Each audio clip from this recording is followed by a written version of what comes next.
Aquí y Ahora Producciones presenta Hablemos de Salud. Hablemos de Salud. 32 años al servicio de la medicina preventiva. Hablemos de Salud. Conducción y producción a cargo de la periodista médica Ana María Forte. Locución y presentaciones: Oscar Di Profio. Hablemos de Salud por Ecomedios y para todo el país.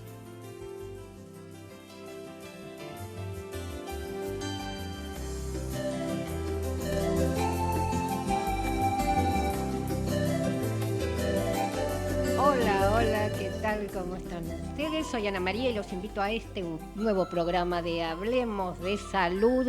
Arriba ese ánimo porque ya se va este 2020. Vamos a ver qué nos depara el destino y bueno, todo depende de nosotros.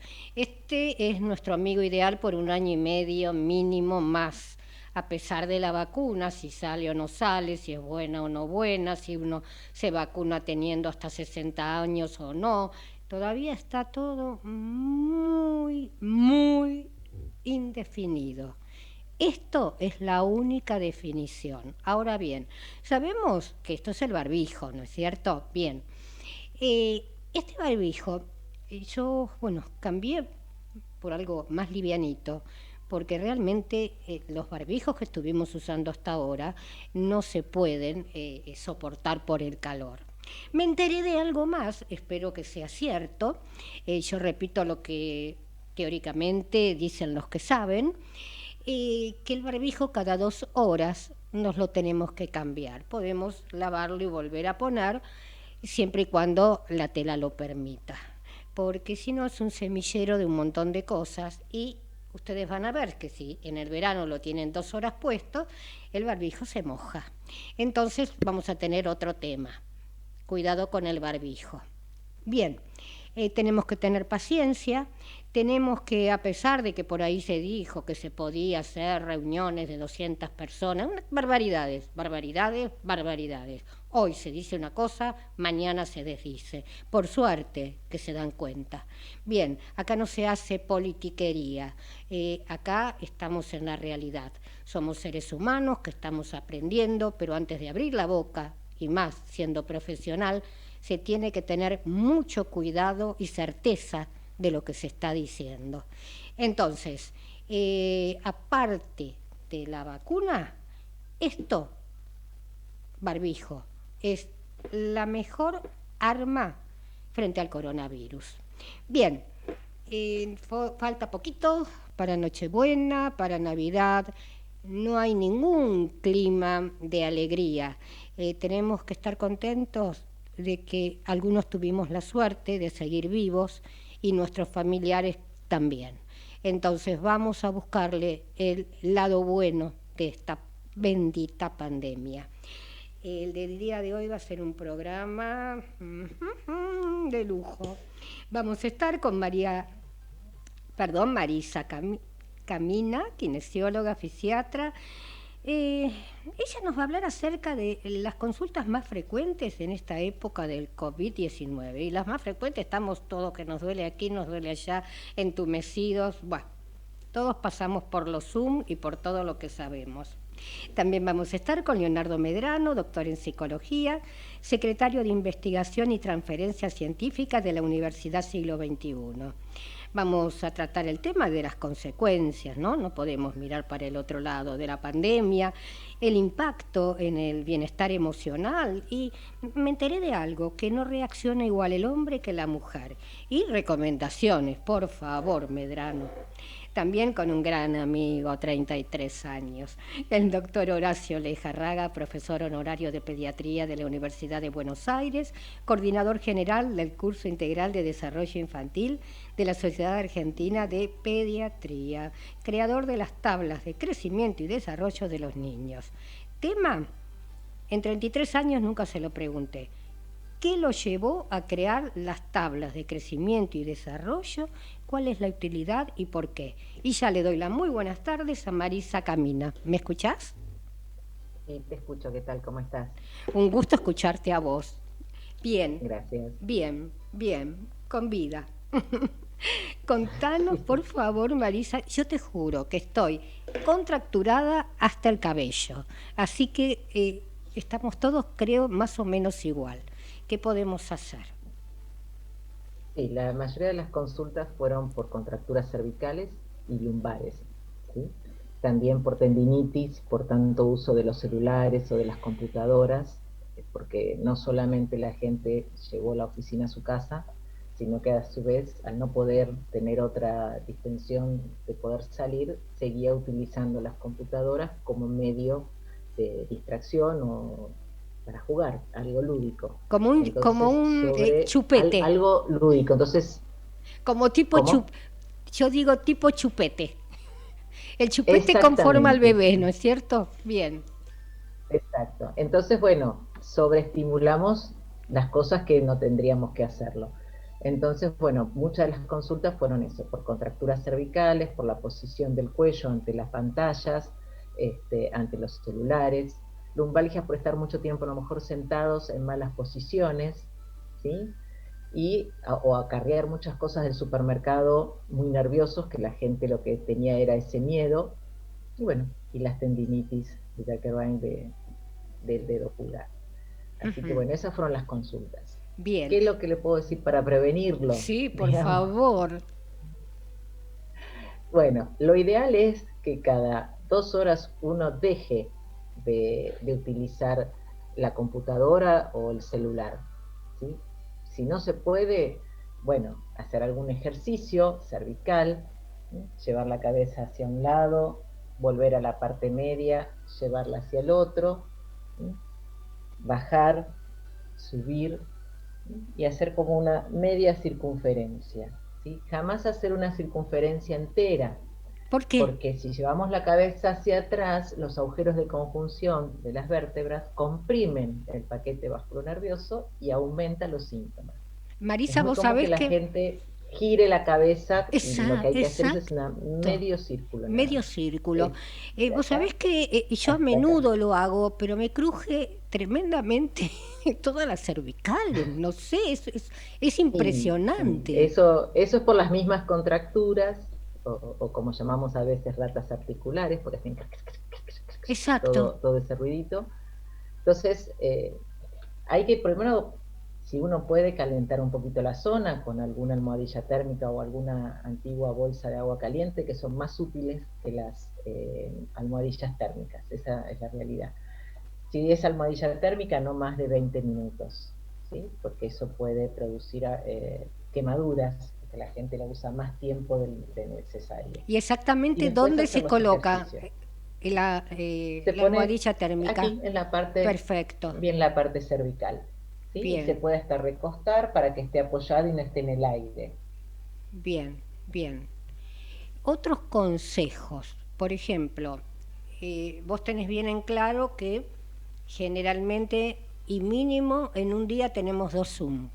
Y si no tenemos, nos los creamos, porque tenemos que Bien. quedar bien con todo el mundo. Nos tiene que ver la cara todo el mundo. Entonces yo entro en una paranoia, sinceramente te lo digo. Eh, ¿Qué aconsejas? Porque eh, una parte del cuerpo queda cuadrada, ¿me explico? No podemos estar Sí, tanto tiempo sentados. ¿Qué podemos hacer? exacto. Para la parte de glúteos Sí. es una cosa, para las lumbares es otra, pero para parte de glúteos hay que trabajar piernas, mover piernas hacia afuera y hacia atrás y hacia Ujú. adelante para trabajar glúteos, o sea, sobre todo lo que es llevar la pierna hacia afuera y hacia atrás. Y para trabajar lumbares, en realidad hay que trabajar abdominales, ¿sí? Abdominales isométricos, que sin desplazamiento del tronco, solamente es la contracción de los abdominales sin elevarse. Pero ¿Sí? ¿esto Eso qué sería es? como para prevenir. ¿Sentado? ¿Sentado o acostado? ¿Cómo? ¿Sentado o acostado? Los abdominales Sí. acostado con piernas flexionadas, Ajá, perfecto. ¿sí? Porque tengo que acortar la unión de los abdominales, o sea, las inserciones proximales y distales tienen que estar relajadas. Si yo estoy parado, está distendido. Entonces lo Ajá. ideal es que flexione las piernas, entonces de esa forma acorto las inserciones musculares. Bien, bien. ¿Qué aconsejas para los chicos? Esa Para los falta de chicos. actividad que tienen, pobrecitos, ahora, bueno, pueden salir a las plazas, ¿no? A correr. Sí, pueden salir, pueden andar en bicicleta. Si tienen eso, que por lo menos 2 veces al día el chico pueda salir, aunque sea a dar una vuelta a la manzana, Sí, para distender, porque a su vez ellos tienen las clases que ya, bueno, están por terminar, o en algunos casos ya terminaron, pero a su vez tienen los jueguitos. Ellos juegan muchos en línea, con la Play, con los celulares, entonces están mucho más tiempo frente a la pantalla. totalmente, una exposición Acá tremenda. Exacto, entonces lo que hay que buscarle es actividades para hacer en familia o en grupo sin necesidad de utilizar un equipo de computación o celular, Ujú. ¿sí? Jugar, hacer juegos, jugar, a veces uno puede jugar con cosas que tiene en la casa, a las cartas, a los dados, a algo que lo lleve. Que lo Yo me saque de la acuerdo hace mucho pantalla. tiempo.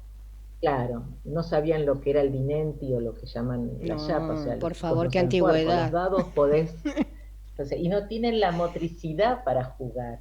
Entonces también a enseñarles a algo diferente, algo que jugamos cuando nosotros éramos chicos, Ajá, sí que les para gusta. entretenerlos y sacarlos un poco de la pantalla. Totalmente. Marisa, vos hablaste de la escuela, ¿no es cierto? Yo como buena maestra Sí, tengo una indignación tremenda. Yo 14 años fui maestra. Em, Tuvieron 4 días de clase, yo no sé si vos sabés. 4 días de clase y el sí, último porque hicieron la yo fiestita. soy docente, claro, yo soy docente universitaria, así que yo tuve que aprender a dar clases por todas Bien, las plataformas, por las tratar que el alumno, aunque sea plataformas. universitario, no se copie, porque se copiaban. Más Así vale. que todos lo padecimos, no solamente los alumnos, sino también lo padecimos los docentes. Sí, Lo que pasa es que este virus es muy contagioso, sí. entonces el contacto es el problema. Es difícil decirle a los chicos que no se abracen, que no se toquen. Hubo casos que yo he conocido que han ido al colegio, que les habían permitido ir 3 veces por semana en una burbuja, o sea, Sí, tales chicos tales días, tales chicos tales otros, sí. y era un descontrol igual, porque se No están encontraban en la puerta acostumbrados. todos, se abrazaban, y a veces los padres también lo dejan, y entonces las autoridades del colegio son los que son responsables en ese caso. Sí, sí. Entonces ahí es donde venía el problema. Los chicos necesitan socializarse, supongo que el psicólogo o el terapeuta que va a hablar va a estar de acuerdo, pero bueno, este virus que nos quitó es eso, la parte social. La parte ¿Sí? social, Tenemos que estar aislados o exactamente. encontrarnos con mucha distancia. Sí. Ahora Entonces, yo, en los niños es lo más difícil. Está bien que son los que casi no lo padecen, pero son los que los transmiten también. Ese es el problema. sí, está todo tan en 3 puntos suspensivos. Y yo lo que pienso es lo siguiente. Exacto. Eh, y yo recuerdo en mi época que ejercí, eh, por ejemplo, un tercer grado terminaba e iban al cuarto grado. Cuando empezaban el cuarto grado, el primer Mm. mes había que refrescar el tercer grado, todo lo que había quedado medio prendido con alfileres. Bien, hacían todo el cuarto y Mm. pasaban al quinto. Entonces, ahora, no solo no repasan el tercer grado, sino que saltean un año. Entonces, como docente, yo no En lo realidad puedo no lo permitir, debe, claro, yo no, la parte no lo educacional puedo no sé ver eso. cómo se va a manejar. Sí, así, No creo pasan que a saltee quinto. ningún año. Nosotros, claro, pero igual se sobreentiende que lo básico lo tuvieron y en quinto, cuando sea presencial, supongo que se reafirmará lo que se dio. Por ejemplo, mi A ver, materia es muy práctica, sí. así que yo solamente di lo teórico, no di lo práctico. Sí lo Ah, mostré en videitos, pero los chicos no practicaron. Entonces, cuando los chicos no pueden rendir final en medicina más hasta que vale. no vean los prácticos. Más lo Entonces, hasta cuando principal. nos autoricen, en teoría en febrero nos autorizan a dar las clases Sí. y vemos cómo vamos a hacer una práctica en la cual Ajá. la kinesiología es cuerpo a cuerpo. Sí. Entonces, veremos cómo lo vamos a manejar por los protocolos para que los alumnos puedan tener esa práctica y puedan dar el final de la materia. Claro, porque no, no es teoría. No es teoría, No es sobre teoría todo hay materias que son muy kinesiología. teóricas, las Sí, clínicas y las médicas son teóricas para nosotros. ajá. Pero igual tienen hospitales, tampoco pudieron concurrir los alumnos a los hospitales, Claro, claro. ni de medicina, ni de kinesiología, ni de ninguna otra de las médicas. Bien, vamos a hacer un corte y hacia el final todo lo que ha quedado, si ha quedado, porque la verdad que explicaste maravillosamente bien, Bueno, gracias. vamos a hacer un cierre, ¿no es cierto? Así que te invito a que te quedes. Perfecto, obvio. Gracias, gracias, gracias. Vamos a hacer un pequeño corte y luego continuamos.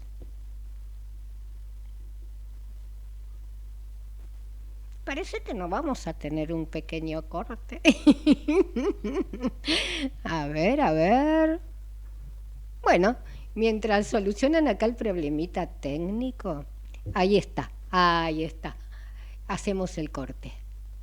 Gracias. Señor empresario o profesional de la salud, la difusión de su producto o servicio a través de nuestro programa es el medio más eficaz para acceder al público. Comuníquese con el Departamento de Publicidad 154-989-0420. Hola, soy Mariana Arias y soy la madrina de esta asociación sin fines de lucro Fiebre Mediterránea Familiar Argentina. Si tenés alguno de estos síntomas de manera esporádica en niños, fiebre sin motivo, dolor abdominal, vómitos, problemas esqueléticos, en adultos, dolor muscular, torácico, pulmonar, articular, presión arterial alta, erupciones, vómitos, problemas intestinales y no tenés un diagnóstico certero, es posible que tengas fiebre mediterránea familiar, una enfermedad genética de difícil diagnóstico y muy poco frecuente. Tu médico puede detectarla a través de un análisis genético. Nosotros queremos ayudarte, por eso contactanos en nuestro Facebook Fiebre Mediterránea Familiar Argentina, pacientes y familias. Te estamos esperando. Y continuamos con Hablemos de Salud. Y bueno, yo quiero agradecer muchísimo a Mariana Arias, ustedes ya saben, porque, bueno, programa a programa es como el hornerito, ¿no? Tac, tac, tac, tac, tac, para que esto entre. He descubierto en mi persona, y por suerte paré, digamos, esta herencia bastante importante, en el cual mi familia, sin saltear generación, ha muerto por fiebre mediterránea familiar, subdiagnosticado por diferentes motivos, entre ellos y el principal, presión arterial. Yo les quiero decir, por favor, señores profesionales y los que nos están escuchando, que la presión arterial, al igual que la fiebre, es una enfermedad que la produce.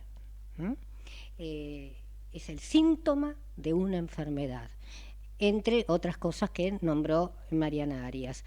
Esta enfermedad tiene su medicación, por suerte, no se cura, pero se detiene y el paciente no llega a la muerte, que es el estado final, con una amiloidosis que, bueno, es una destrucción total del riñón. Bueno, así que ténganla presente. Fiebre mediterránea familiar de Argentina. Y ya le doy las muy buenas tardes al doctor Leonardo Medrano, doctor en psicología, que ya lo presenté. ¿Cómo estás, Medrano?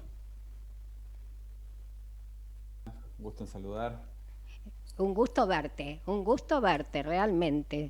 Y yo te agradezco muchísimo y para hablar de este tema tan importante, las consecuencias. Contanos consecuencias del COVID-19 tanto en el hombre como la mujer.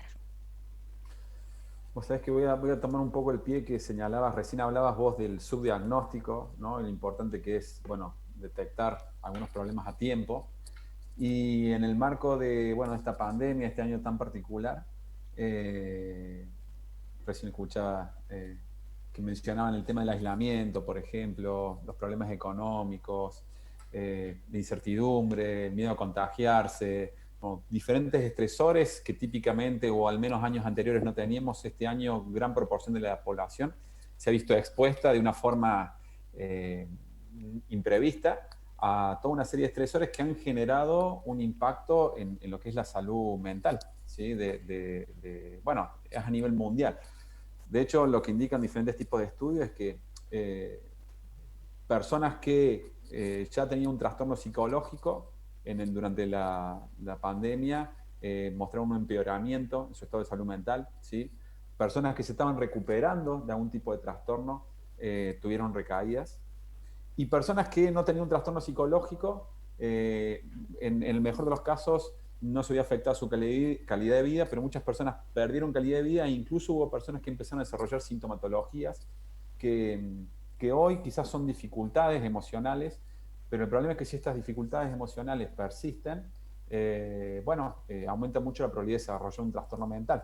Y es un tema muy serio porque los trastornos mentales, dependiendo del tipo de trastorno mental que se desarrolle, puede llegar a ser muy incapacitante y afectar mucho la vida de las personas y las personas que rodean, ¿no?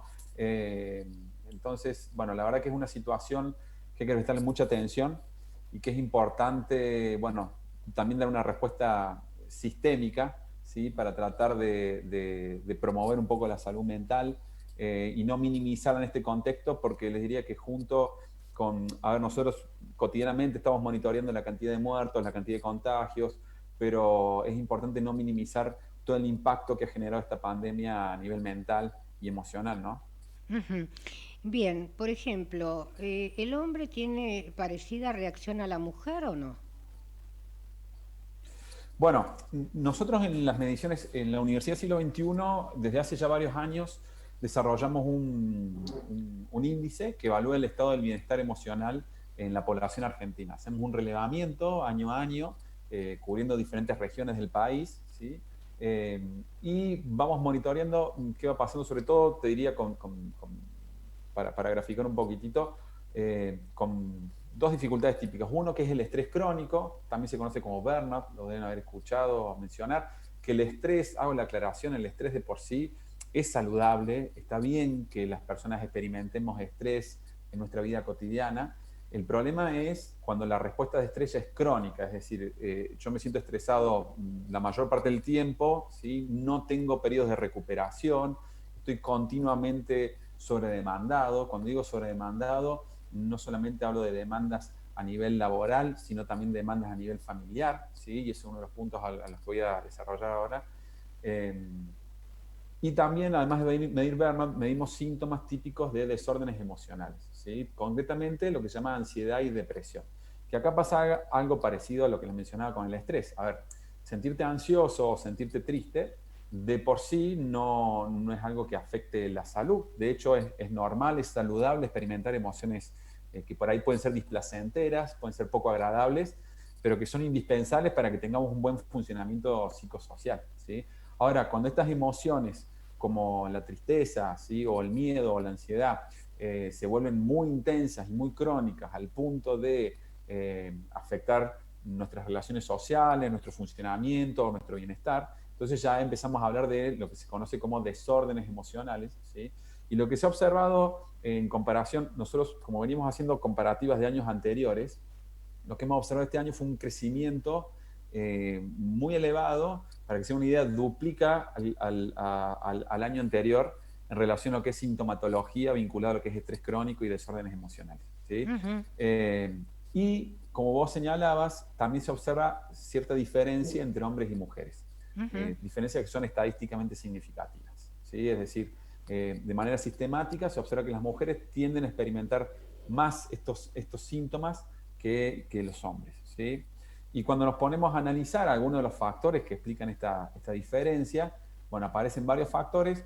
Uno que aparece, que fue un factor que nos afectó, esto es importante aclararlo, son factores que han incidido en toda la población, ¿sí? Nada más que en algunos grupos se observa un mayor efecto que en otros grupos, ¿sí? Pero, por ejemplo, un factor es lo que se llama el conflicto familia-trabajo o trabajo-familia. ¿Esto qué quiere decir? Este año, el hecho de alguna manera, el hecho de tener que trabajar que los chicos hagan la escuela en casa y la vida que vos ya tenías en casa y tratar de alguna manera bueno, todas las fricciones que podía haber entre el ámbito laboral y el ámbito familiar, bueno, se han multiplicado.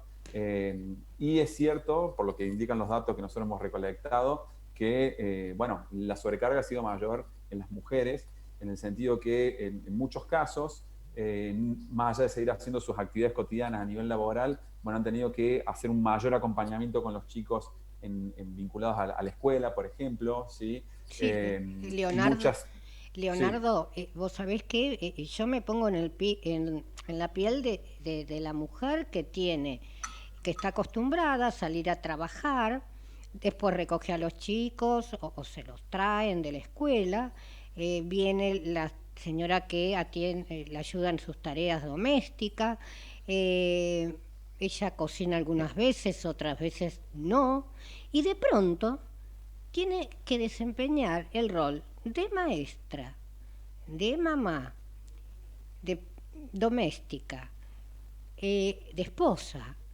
Entonces, realmente pienso que decae todo en ellos. Aparte, vos estás en la provincia de Córdoba. Córdoba, bien. ¿Vos crees que el impacto fue igual, digamos, en las provincias que en la capital? A ver, se observan diferencias, típicamente se observan diferencias en diferentes regiones del país. Me parece que bueno, hay muchos factores ahí involucrados que habría que precisar, ¿sí? Doy un ejemplo. Otro factor típico que surge es lo que se llama desconexión, que explica mucho el estrés crónico. Porque vos puede ser que tengas cierta demanda, cierta sobrecarga, que hace que vos estés un poco estresado, que te estés exigiendo un poco de más. Pero si vos después lo acompañás con un periodo de recuperación, ¿sí? Donde vos tenés cierta actividad de ocio, cierto tiempo para... y acá es importante la palabra que voy a usar para desconectarte, ¿sí? ¿Por qué? Porque hay veces que vos tenés el tiempo de ocio, pero no podés desconectarte de ciertas preocupaciones. Es decir, tenés algo que llaman rumiaciones, que son como pensamientos repetitivos, donde vos seguís preocupado por algo que te ocurrió en el trabajo, no lográs desconectarte. Entonces, ¿qué se ha observado? Que cuando las personas hacen actividades de ocio activo, como por ejemplo encontrarse con otras personas, hacer actividad física, ir a correr, estar en contacto con la naturaleza, ¿sí? Bueno, son factores que hacen que las personas más fácilmente se puedan desconectar y se puedan recuperar de ese estrés, ¿sí?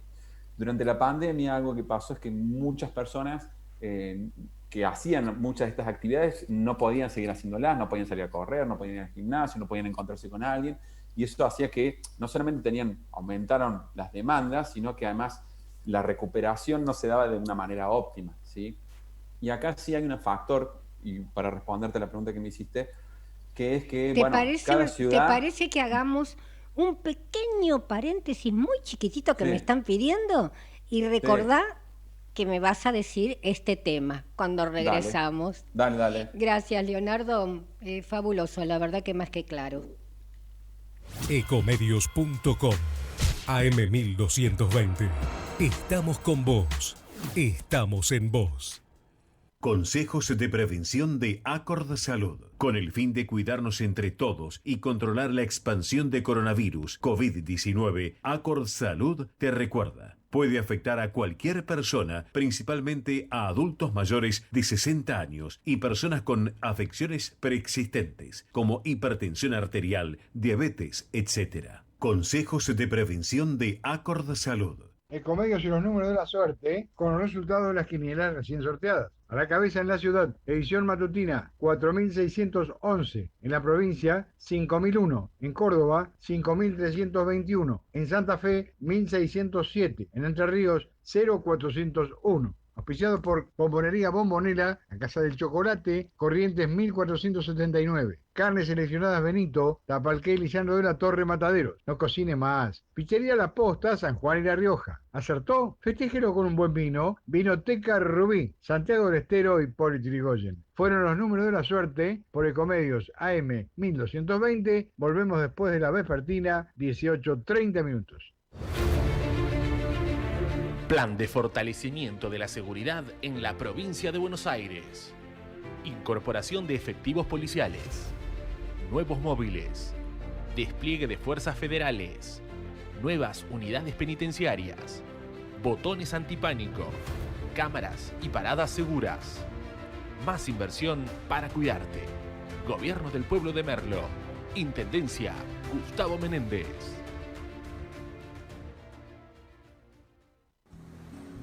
La Posada Morada dos Ventos te espera en Pipa, la mejor playa del nordeste de Brasil, única por su bahía con delfines. 12 exclusivos departamentos y 3 piscinas circulares en medio de un jardín tropical. www.moradadosventos.com. Morada dos Ventos, Pipa. El primer lugar cuando puedas viajar. Podés vernos en vivo en ecomedios.com. Contenidos audiovisuales. Conectate con nosotros. Twitter @ecomedios1220. Si usted tiene alguna inquietud sobre su salud o la de su familia, Hablemos de Salud les responde vía mail. Tomen nota. hablemosdesalud@hotmail.com o a través de nuestra página www.hablemosdesalud.com.ar. Para tu salud, Karina Uranga, cosmiatra. Acoite 275, Primero B, Ciudad Autónoma de Buenos Aires. Karina Uranga, cosmiatra. 116-968-1112. Look 5D. Transforma y crea una nueva imagen para una mejor comunicación con el entorno. Tratamiento integral para el cabello, rostro y cuerpo. Depilación definitiva, masajes, maquillajes, cuidado de manos y pestañas. Trabajamos desde lo físico hasta lo energético. Look 5D. José María Moreno, 393 Caballito, Ciudad Autónoma de Buenos Aires. Facebook e Instagram, Look 5D. Y continuamos con Hablemos de Salud. Estamos con Leonardo Medrano, doctor en psicología. ¿Continuamos, te parece? No, te mencionaba recién que en función de las ciudades se observaba alguna diferencia, porque las restricciones, además que se proponían, fueron variando un poco de ciudad a ciudad dependiendo del pico de la pandemia. Algunos tenían por ahí, cuando se hacía la medición, por ejemplo, había algunas ciudades que todavía tenían permitían una mayor circulación, ¿sí? Permitían hacer ciertas actividades y otras ciudades no. Entonces, bueno, dependiendo de eso fue variando mucho el factor que hacía que, bueno, que en algunas ciudades se vieran picos más elevados o más bajos de estrés. Pero sí lo que se observó, te diría de forma bastante sistemática, es que independientemente de qué región del país vos te encontraras, este año se observó un aumento en relación al año anterior en estos síntomas de estrés y síntomas vinculados a los desórdenes emocionales, que muchos síntomas son leves. Cuando digo leves, muchas veces los normalizamos, ¿sí? O los minimizamos, mejor dicho. Por ejemplo, hay veces que estamos muy ansiosos al punto de, bueno, que empezamos a tener dificultades para dormir, empezamos a tener problemas de concentración, empezamos a tener sensación de tensión crónica hasta el punto que estamos tan tensionados. Bueno, recién escuchaba a la doctora que podemos llegar a tener, por ejemplo, dolores en el cuerpo, ¿sí? Como dolor en la espalda o cefaleas, ¿sí? Y son síntomas que son indicadores de que ese estrés, que debería ser algo agudo, que debería ser algo que es transitorio, que tenga una respuesta que crece y que después nos recuperamos, se está empezando a cronificar, y que si hacemos algunas acciones podemos de alguna manera recuperarnos, ¿sí? O podemos hacer que esos síntomas vayan menguando rápidamente, pero que si no lo hacemos y si ese cuadro se empieza a cronificar en el tiempo, empieza a aumentar la probabilidad de que desarrollemos problemas de estrés y desórdenes emocionales más severos que, bueno, en algunos casos requieren incluso hasta un tratamiento, un acompañamiento de algún profesional de la salud. Claro, ¿y qué recomendación podés llegar a dar para todo lo que estás diciendo? Me incluyo, ¿tá? Que por ahí quiere decir un nombre y no me acuerdo, y es algo cotidiano, que en algún momento me llegó a preocupar, pero cuando lo comento con gente amiga y se ríe, quiere decir que todos estamos pasando lamentablemente por situaciones similares. Ahora, ¿Qué solución? No creo, pero ¿cómo podemos eso ir alivianando un poco? Bueno, la verdad que es un tema muy complejo porque hay muchísimas variables involucradas en la respuesta al estrés, ¿sí? Yo la primera recomendación que digo es no entrar en pánico, pero sí prestar atención y no minimizar ciertos síntomas o ciertos comportamientos habituales. Este año no es un año para ser ambicioso, diría yo. Es un año más bien para reconocer que cuando uno está... Hay mucha gente que por ejemplo, el tema de la recuperación o el tema de tomarse un momento libre, lo ve muchas veces como una pérdida de tiempo, como una sensación de que está siendo poco productivo, que podría estar haciendo más cosas de las que está haciendo. Y es comprensible, pero es importante no minimizar esos periodos de recuperación, ¿sí? Si uno tiene esas instancias de sobrecarga, que ha sido un año que nos ha sobrecargado mucho, hay estresores que por ahí uno no se da cuenta, pero te genera estrés, ¿sí? Y después de eso uno no tiene esos periodos de recuperación, eso es uno de los principales factores que empieza a hacer que ese estrés se cronifique y empiece a generar problemas. Entonces, como primera recomendación, tener instancias de recuperación, ¿sí? No ver la recuperación como una pérdida de tiempo, sino como una inversión.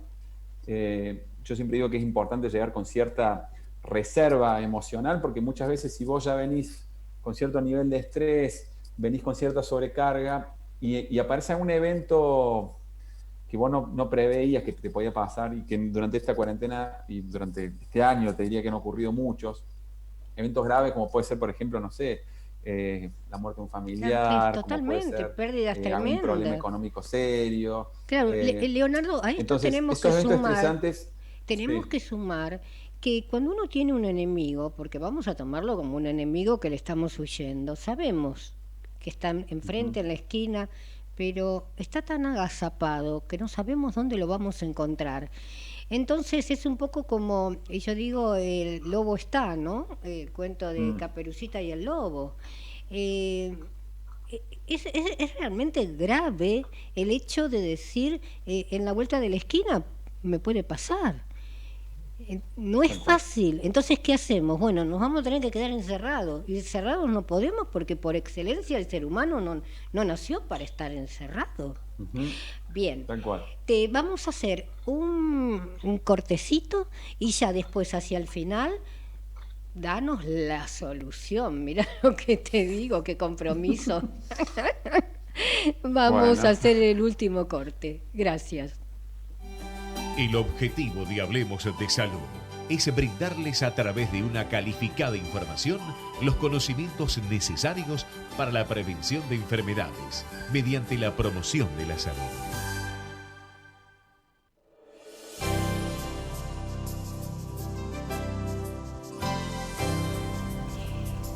Y ya continuamos con Hablemos de Salud. Estamos con el doctor Horacio Lejarraga, gran amigo. ¿Y cómo está, Lejarraga? Gracias, Ana María. ¿Se oye bien desde acá? Sí. Perfecto. Aparte tiene una voz, digamos que potente. Sí, bueno. Yo oí todo muy interesante, así que fue muy, muy lindo. Gracias, estoy bien. Usted se la ve también radiante. Ay, gracias. ¿Se acuerda de Blanca y Radiante va la novia? Ahí estamos ya sacando la edad. Un cantante chileno, ¿no? Sí, Antonio Prieto. Entre los dos hacemos... Hace unos 40 años. Como poco. Bien, Horacio. Yo en 33 años que lo entrevisto, tengo ese placer, nunca le pregunté. Y yo sé que, bueno, fue el creador de las tablas de crecimiento y desarrollo. ¿Eso es importante y para qué sirve? Nunca se lo pregunté. Sí, bueno, es cierto. Sí, creo que fue una contribución, digamos. Yo, cuando vine a estudiar afuera, la Argentina, como la mayoría enorme, había solo 2 países que tenían tablas de crecimiento. La Argentina tampoco tenía y entonces yo me puse a trabajar en eso. Para hacer las tablas de crecimiento, usted tiene que, digamos, las tablas lo que hacen son especificar en un papel con curvas y con números cuánto miden los niños argentinos, ¿no? Los niños sanos. Entonces los pediatras, si tienen esa tabla, miden al niño, la estatura, por ejemplo, grafican la estatura en la tabla, yo se la puedo mostrar porque tengo una acá para mostrarle. Bárbaro.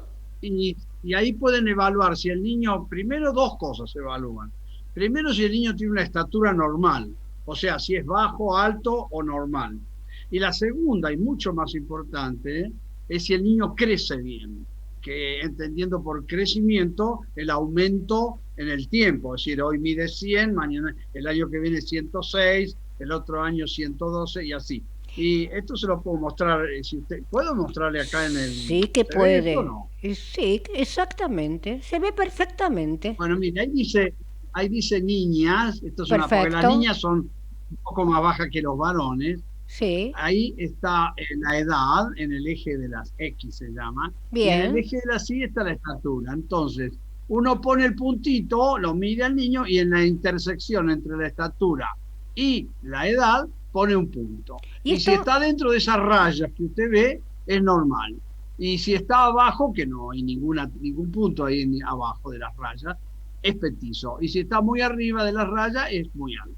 Pero ese es un punto. Y entonces el pediatra, cuando ve eso, bueno, entonces interroga, se fija por qué será así, mide a los padres, etc. Pero hay un segundo punto muy importante, es que al año siguiente lo mide de nuevo y después lo sigue midiendo. Entonces usted ve que se puede construir una curva que tiene que ser paralela a las rayas que yo dibujé, ¿no? Perfecto. Entonces usted ve en la curva de abajo, que es A, yo le puse una A, esa niña crece normalmente. ¿Por qué? Porque crece por un camino, por una calle de la salud que es paralela a las rayas que están impresas. Lejarraga, una pregunta. ¿Esto a partir de qué año se aplica la tabla? ¿De cuántos años tenga el chico, me refiero? Carla, como usted ve, es desde el nacimiento hasta los 18 años. Perfecto. Déjeme mostrarle la curva. Bien. B. Esa curva tiene una estatura normal, porque todos los puntos están adentro de las rayas. Pero esa curva, la pendiente que tiene, es que se va alejando del camino. Ese chico, esa nena, está creciendo mal, está creciendo despacio y le pasa algo. Es decir, un niño puede ser petizo o alto, eso depende de muchas cosas. Pero crecer mal es un síntoma como dolor de la panza o tener diarrea, digamos. Debe ser investigado. Algunas veces en esa mamá... época no había... Algunas veces la mamá dice, y bueno, mi marido es petizo, no va a ser alto mi nene. Bueno, está bien eso, por eso le digo, ser bajo o alto depende de muchas cosas y no necesariamente... Pero hay que estudiarlo, hay que estudiarlo. Al marido capaz que no lo estudiaron. No, escúcheme, no mande esos mensajes, porque los petizos se van a poner nerviosos. No. Es la prevención. No nos podemos quedar con que el nene es petizo porque el padre es petizo. Para eso existe la tabla y el médico.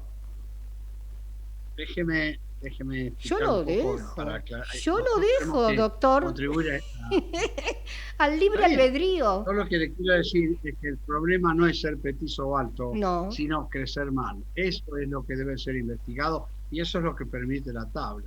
Ahora, para hacer esas tablas, como usted me preguntó, hay que medir a los chicos, hay que medir chicos sanos, y tiene que medir mucho, porque usted mide 3 o 4, a lo mejor justo eligió los más altos del barrio.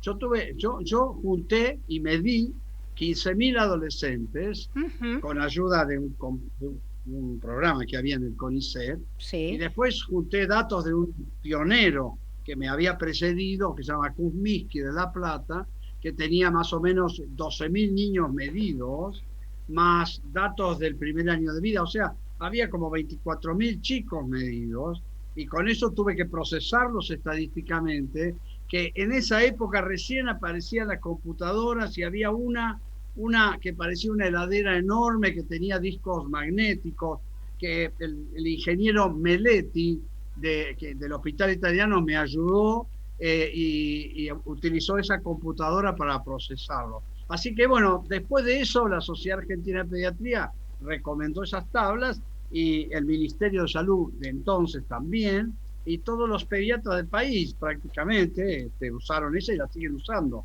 Es fundamental.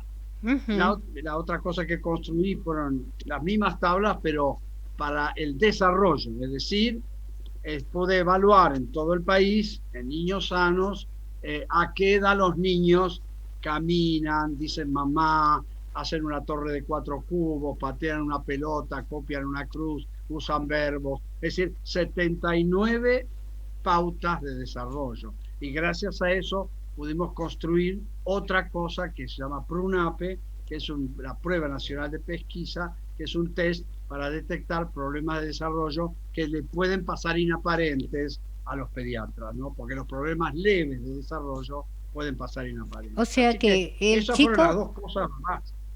el niño ya, o la niña, bueno, cuando nace, ahí es su primera medición. ¿Y usted cuándo aconsejaría la segunda medición? Bueno, la medición de la estatura es muy difícil en el recién nacido. Creo que hay que medirlo porque hay chicos que nacen con un problema importante de crecimiento fetal, pero es decir, una vez hay que medirlo. Lo que hay que hacer después y que el pediatra hace, es pesarlo, porque ese dato es suficiente. Y yo diría que a los 6 meses uno lo mide de nuevo la estatura, se mide acostado al año y luego una vez por año.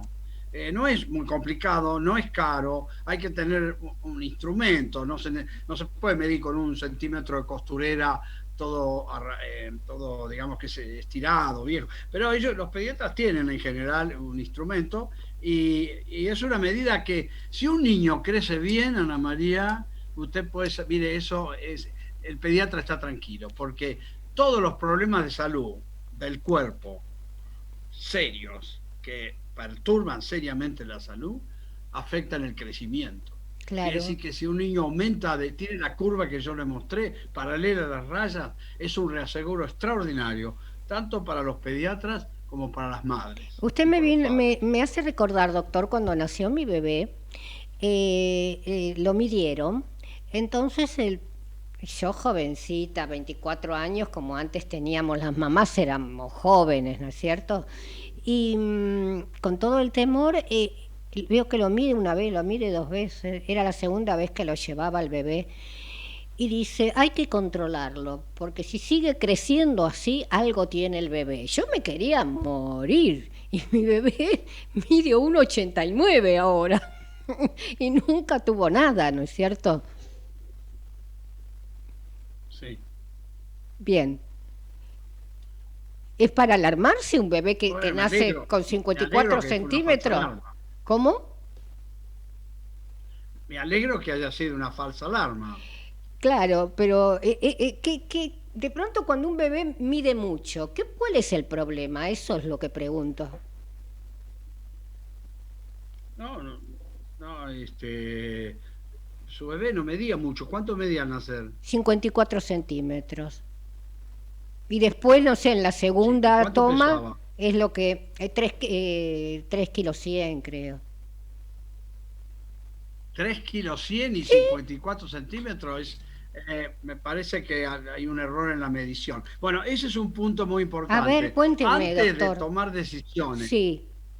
Antes de tomar decisiones, sí. Que a mí pasa a mí mucho, digamos, porque veo chicos medidos por la madre a veces o por alguien y que no están bien medidos. Entonces uno lo que tiene que hacer es tomarse un tiempo y medirlo durante un periodo a ver si crece bien.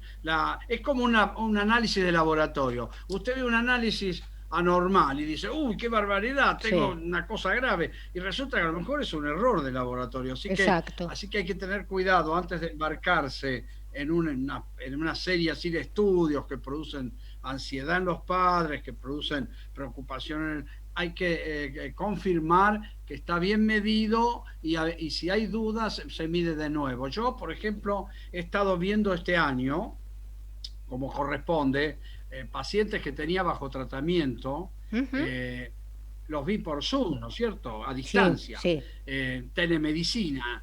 Y Y bueno, entonces yo no los podía medir. No. Y los medían los padres, pero yo para asegurarme les daba instrucciones muy precisas y les hacía medir a los chicos 3 veces, en forma ciega, sin saber cuánto medía antes. Y bueno, de esa manera,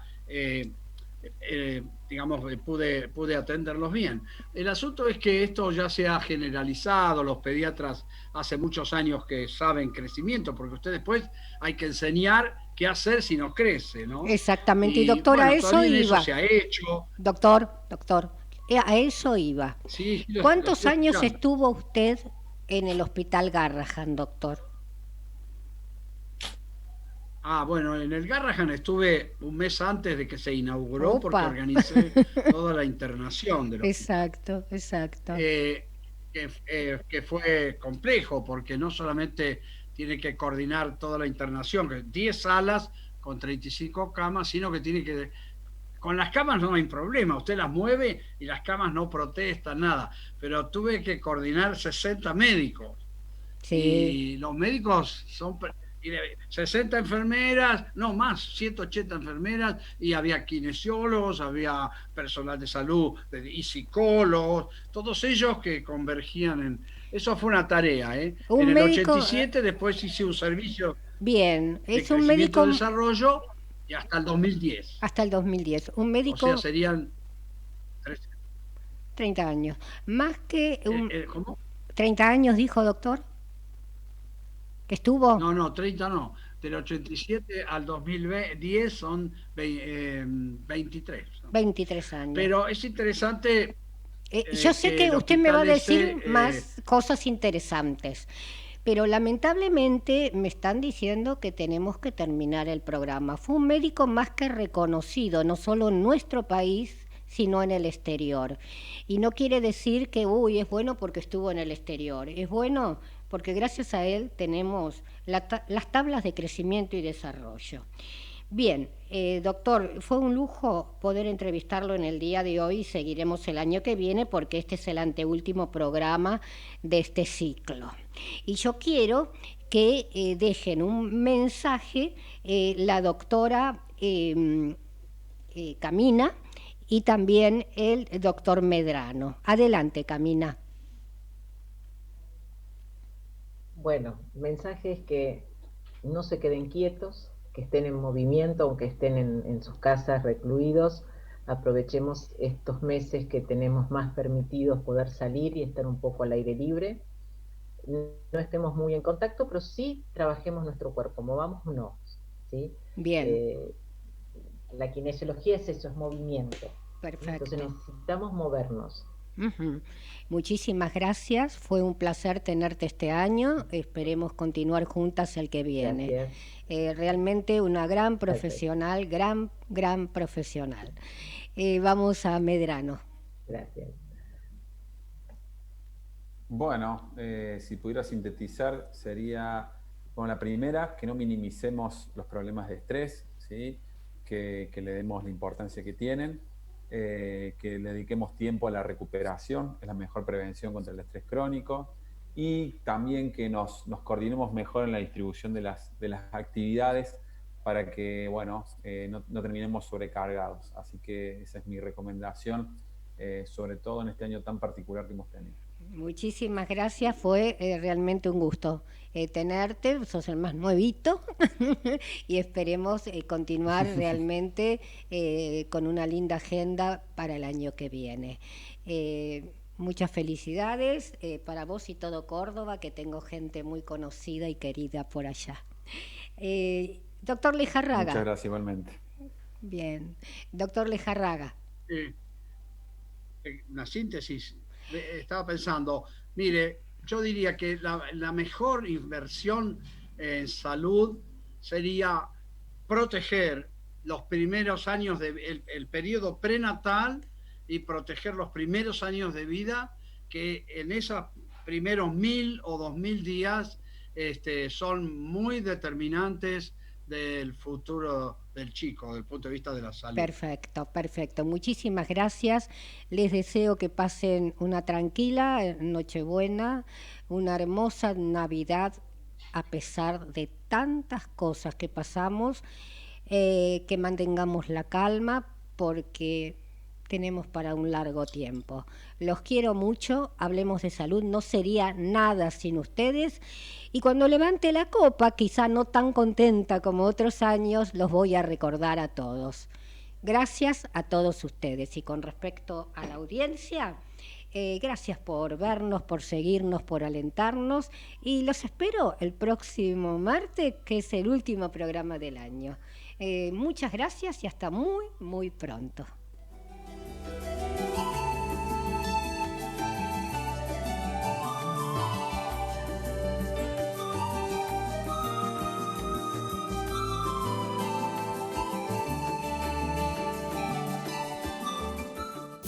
Desde Buenos Aires, transmite LRI 224, AM 1220, Ecomedios,